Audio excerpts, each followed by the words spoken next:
인천 바다는 짭니다. 인천인들의 기쁨과 슬픔의 눈물, 그리고 바다의 의지에서 일군 삶의 땀방울이 진하게 녹아있기 때문에 인천 바다는 짭니다. 짠내나는 인천 바다 이야기. 오늘은 옹진군 김규성 군의원님을 모시고 인천의 해안과 옹진군 섬 주변에 넘쳐나는 해양 쓰레기 등에 대해서 이야기를 나눠보겠습니다. 의원님 안녕하세요. 안녕하세요.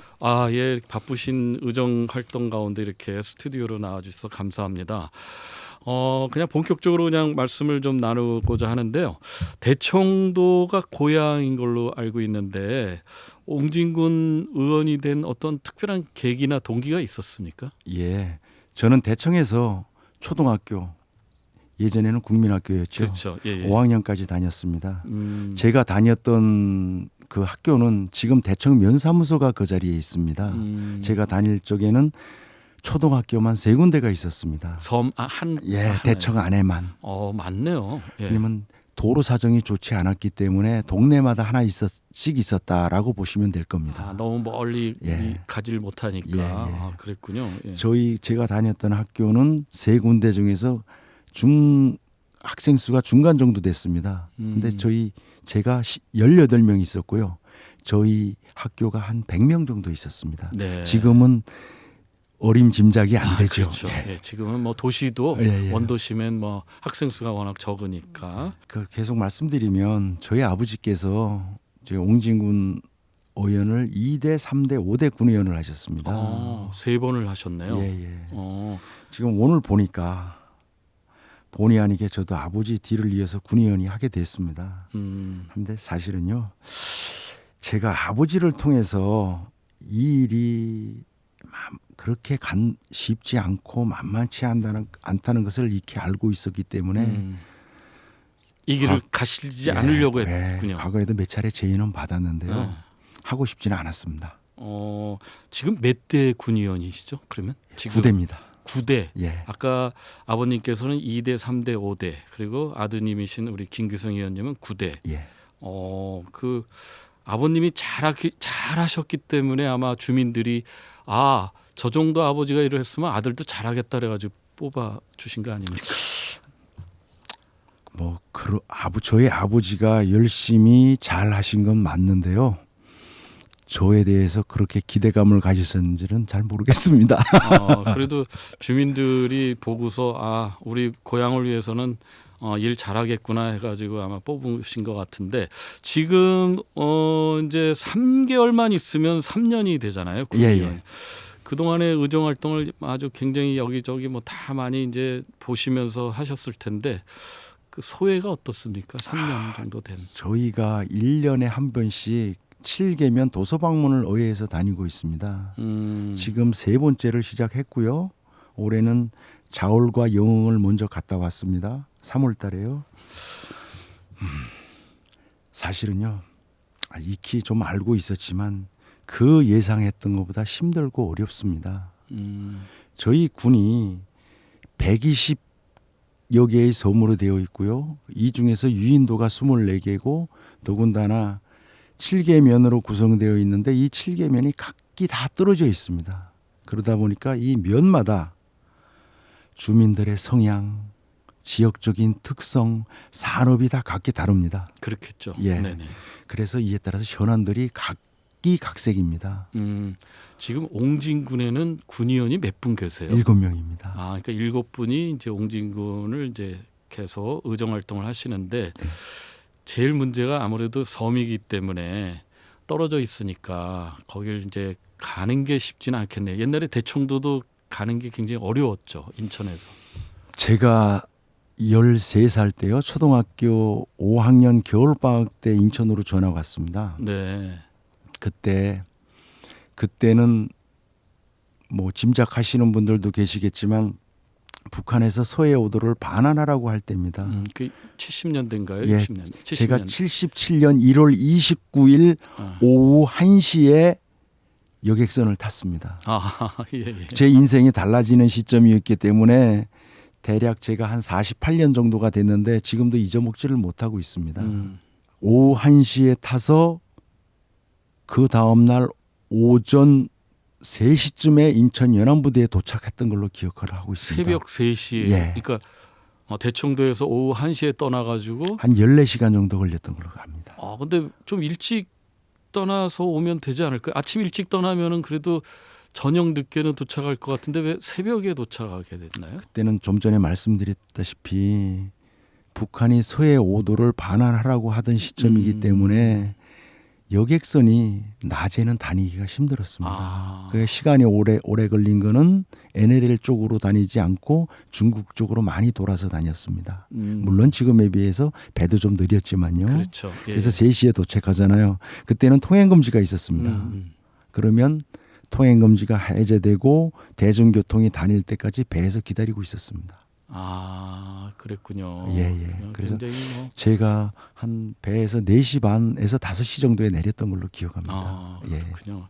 예전에는 정말 섬에 사신다는 게 여러 가지로 힘들고 어려운 그런 과정이었는데 그때는요. 잠깐 말씀드리면 네네. 그때는 일주일에 2번, 3번 정도만 배가 다녔습니다. 매일, 다니는 요일이 정해져 있었습니다. 매일 다니는 게 아니고요.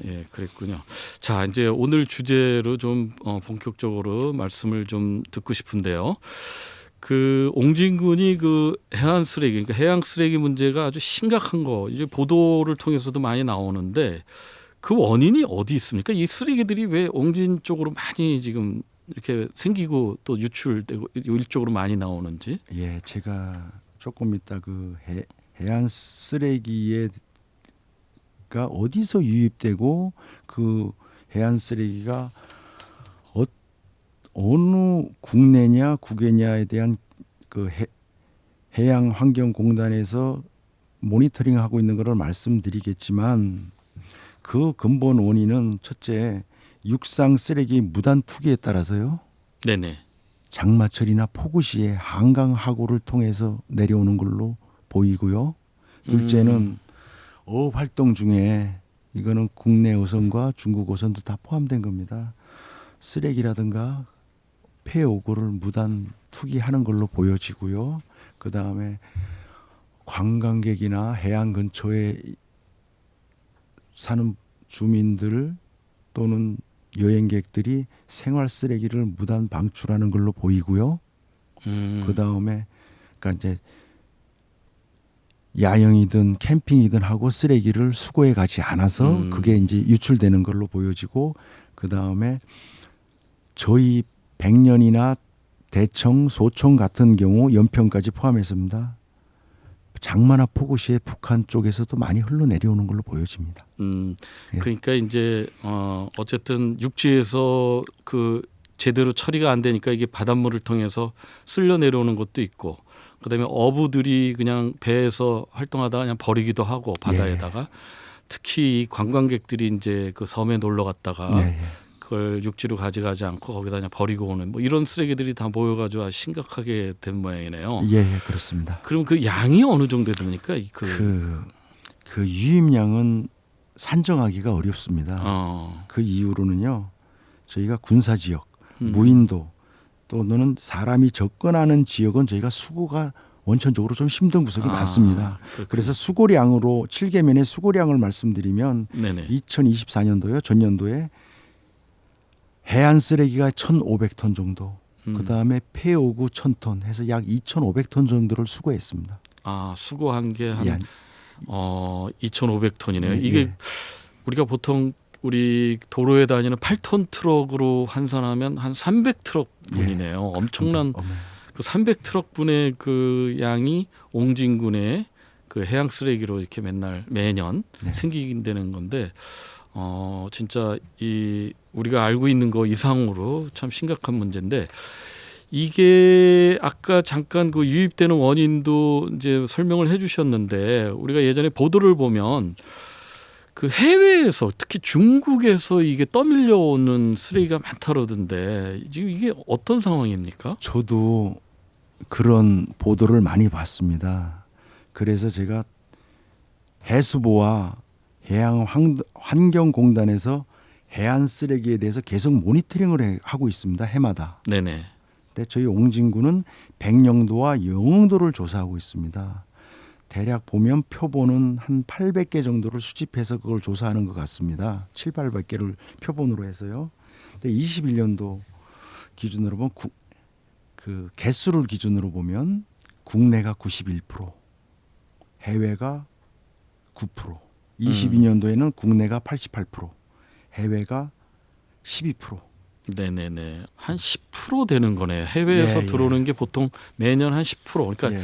10개 그 쓰레기를 우리가 수거하면 그중에 1개 정도는 중국 쪽에서 들어오는 거네요. 그렇죠. 예. 그러니까 아까 제가 근데 그것도 중국이라고 말씀드릴 수 없는 게 네. 아까 제가 장마나 폭우시에 북한에서도 저희 가까운 지역은 흘러내려온다고 말씀드렸잖아요. 네네. 그래서 북한과 중국을 포함하는 게 맞을 것 같습니다. 근데 이제 상식적으로 보면 주로 이제 중국일 수밖에 없는 게 뭐 상품 소비가 있어야 쓰레기도 나오는 건데. 또 하나 네네. 이제 표본을 잡는다고 말씀드렸잖아요. 네네. 그게 포장지라든가 그렇죠. 제품 같은 걸 보면 중국게 맞습니다. 훨씬 많다. 네네. 예. 하고 제가 좀 더 첨언하면 영흥은 국외 유입이 없습니다. 이건 왜 그렇죠? 이 해류 다만, 때문에 그런가요? 예, 내륙 쪽에 붙어 있어서 그런 것 같습니다. 그러니까 물살 예. 따라서 오는데 예. 영흥도는 예. 안쪽에 쭉 있으니까 거기까지 안 오고 예. 그 전에 있는 섬들에 다 이게 유입이 되고 있네요. 그러면 이거를 어떻게 이제 치워야 되는데 이 대응을 어떻게 지금 하고 있습니까? 저희가 옹진군에서 해안 쓰레기 수거 처리 사업으로 4개 사업을 하고 있습니다. 네네. 첫째가 하천 하고 쓰레기 정화 사업이라는 게 있습니다. 주민 500명에다가 일자리를 줘서 수거해 오는 겁니다. 그러니까 바다로 들어오는 그 하천에서 그 바다로 들어오기 전에 수거해 버리는 겁니다. 아닙니다. 그러면 이 사업 자체가 하천 하구를 통해서 쓰레기가 흘러나와서 우리 쪽 해안으로 유입된다고 해서 하천 하구 쓰레기 정화 사업이라고 표현을 하고 있습니다. 네네. 예, 여기 44억으로 한 500명 정도의 저희 주민 일자리를 제공해서 수고를 하고 있습니다. 주 3회 정도 하고 있습니다. 그 다음에 저희가 아까 폐오구 말씀드렸잖아요. 해양 쓰레기 정화 사업으로 약 10억, 9억 8천 정도를 투입해서 폐오구 처리 사업을 하고 있고요. 그 다음에 조업 중에 낚시나 그물에 걸려오는 침적 쓰레기를 수매해주는 어부들이 갖고 들어오면 그걸 수매를 해줍니다. 네네. 그게 한 4천 정도. 그 다음에 취약해안 안에 주민을 동원해서 취약해안이니까 주로 자도들 군에 있는 자도들이나 그런 데에 2억 8천 정도를 동해서 여기 해안 쓰레기를 여기는 치워야 되겠다든가 그런 거를 감시하는 일들을 해서 전체적으로 57억 정도의 예산이 투입되고 있습니다. 얼마 전에 제가 보도를 보니까 아예 이 쓰레기를 수거하는 그 선박이 하나 이제 새로 진수했다라는 그 보도를 봤거든요. 옹진군에서 이제 운영하는. 예. 그게 맞죠. 이제 시작이 된 거죠. 이제 4월 달부터 2주 전에 취향식을 했고요. 네네. 4월 달부터 운영을 할 겁니다. 이 배는 수거를 하는 배가 아니고요. 해안 쓰레기를 모아놓으면 운반, 폐오구 운반, 또 접근이 어려운 지역의 사람들을 수거할 사람들을 태우고 가서 거기서 수거한 거를 싣고 오는 그런 선박으로 명칭은 옹진 청정호 약 208톤짜리가 되겠습니다. 백령 대청을 제외한 소청도까지를 제외한 근해 도서에만 운영하게 되어 있습니다. 그러니까 이제 예전에는 없었나요? 이런 배가? 이번이 처음입니다. 그렇군요. 22년도부터 사업을 해서 올해 건조가 완료돼서 4월 달부터 취항을 하게 됐습니다. 네, 많이 도움이 되겠네요. 이게 이제 완전 전담하는 선박이 생기니까요. 네. 자, 이제 우리 쓰레기에 대한 거를 이제 처음 알게 된 사실도 많은데 어떤 다른 문제가 뭐가 좀 있나요? 우리 군 의원님께서 이제 여기 나오셨으니까 우리 청취자들이 이해를 돕기 위한 또 우리가 알아야 될 이야기라든지. 네. 해안 쓰레기 문제가 저의 옹진군 입장에서 본다면요. 첫째는 우리 옹진군이 군사 지역이 많다 보니까 군사 지역에는 수거가 어려운 지역이 많습니다. 또 아까 120여 개의 섬으로 되어 있다고 말씀드렸지 않습니까? 네네. 무인도가 많다 보니까 여기도 수거하기가 어렵습니다. 그래서 관광객들에게 많이 안 좋은 이미지를 주고 있는 것도 사실이고요. 그렇죠. 미관상 쓰레기가 있으면 누가 해변에 들어가고 싶겠나요? 안 예. 들어가죠. 더군다나 저희 옹진군은 1차 산업이 주지 않습니까? 네. 그다음에 3차 산업으로 그 관광을 주로 하게 되는데 이런 안 좋은 이미지를 준다는 게 저희한테는 좀 많은 안 좋은 영향을 미치게 될 것으로 보입니다. 또 하나는 이 해안 쓰레기가 결국은 바다를 통해서 들어오잖아요. 이게 바다에 가라앉는 양도 적지 않은 걸로 보입니다. 그렇죠. 이게 환경에도 큰 생태계에 예. 큰 문제가 될 수도 있는 거죠. 그래서 예. 이게 바다 속에 가라앉아서 주민들의 그 생계터전인 어장을 황폐화시켜서 어획량이 급격하게 감소되고 있는 걸로 보입니다. 그럴 가능성도 많고요. 그래서 어천어항공단에서 침적 쓰레기를 수거 작업을 하고 있는데요. 그게 생각처럼 그렇게 청소가 잘 우리가 원하는 것처럼 잘 안 깨끗하지가 못한 걸로 보입니다. 자, 이게 이제 쓰레기는 뭐 육지도 문제지만 특히 이 해안 쓰레기, 우리 해양에 지금 바다에 있는 쓰레기는 정말 바로 우리의 뭐 위생이나 환경이나 특히 또 미관상, 경관상도 안 좋고 여러 가지 문제가 있는데 저도 오늘 깜짝 놀랐네요. 우리 옹진군 7계면의 수거양이 만 2,500톤. 그러니까 유입된 거는 뭐 훨씬 그거보다 몇 배나 되겠죠. 네, 몇 배가 될 텐데 그런 양이 지금 매년 우리 인천 쪽으로 지금 쓰레기들이 모이고 있는데 이거는 우리 시민들께서도 좀 경각심을 좀 가져야 되지 않나 이렇게 생각을 합니다. 오늘 우리 김규성 의원님 나오셔가지고 우리 해양 쓰레기에 대한 이제 경각심을 불러일으키는 말씀을 해주셨습니다. 우리 정부하고 인천광역시도 이제 적극적으로 좀 지원도 해주시고요. 그다음에 우리 시민들도 해안가나 섬에 가서 쓰레기 버리는 것뿐만 아니라 어떻게 보면 좀 이걸 봉사 차원에서 우리 한번 단체로 가서 뭐 이렇게 하는 그런 좋은 모습도 한번 이렇게 펼쳐보는 것도 좋겠다라는 생각이 들거든요.